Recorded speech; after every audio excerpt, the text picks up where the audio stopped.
अस्सलाम वालेकुम दोस्तों, वेलकम टू एफन राइड फ्रेंड्स। आज की वीडियो में हम सैमसंग के new mobile Galaxy J2 Pro 2019 के स्पेसिफिकेशन एंड फीचर्स के बारे में बात करेंगे। चलिए शुरू करते हैं। इसमें OS एंड्रॉइड 8.1 ओरियो है।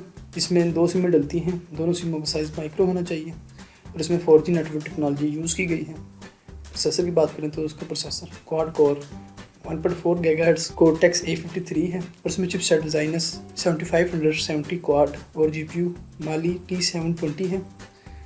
इसका डिस्प्ले साइज़ 5 इंचज़ है और इसमें super AMOLED capacitive touch screen technology use की गई है। साथ में 16mm कलर्स और मल्टी टच भी है। इसकी रेजोल्यूशन 540x960 पिक्सेल्स है और इसमें कॉर्निंग गोरिल्ला ग्लास की प्रोटेक्शन भी है। मेमोरी की बात करें तो आपको इसमें 16GB बिल्डिंग मेमोरी मिलेगी, साथ में 1GB रैम होगी और ये मोबाइल MICROSD कार्ड सपोर्टेड है जो कि अप टू 256GB तक कार्ड सपोर्ट करेगा। दोस्तों कैमरे की बात करें तो उसका जो मेन कैमरा है वो 8 megapixel auto focus LED flash है और दूसरे फीचर्स जैसे GEO-TAGGIंग, touch focus, face detection, HDR है। वीडियो रेजोल्यूशन की बात करें तो उसकी video resolution 1080 pixels at 30 frames per second है।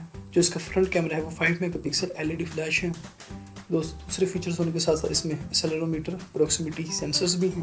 बैटरी की बात करें तो आपको इसमें 2600 mAh नॉर्मल बैटरी मिलेगी और लास्ट में कलर की तरफ आएँ तो आपको इसमें ब्लैक, गोल्ड, ब्लू और पिंक कलर मार्केट में अवेल होगा। दोस्तों ये थे मोबाइल के स्पेसिफिकेशन एंड फीचर्स और ये थी हमारी आज की वीडियो। अगर आपको वीडियो पसंद आए तो वीडियो को लाइक और शेयर करिएगा। अगर आप चाहते हैं कि आपको यूँ ही यूजफुल इन्फॉर्मेशन और लेटेस्ट अपडेट्स मिलती रहे तो चैनल सब्सक्राइब करिएगा। Thanks for watching. अल्लाह हाफिज़।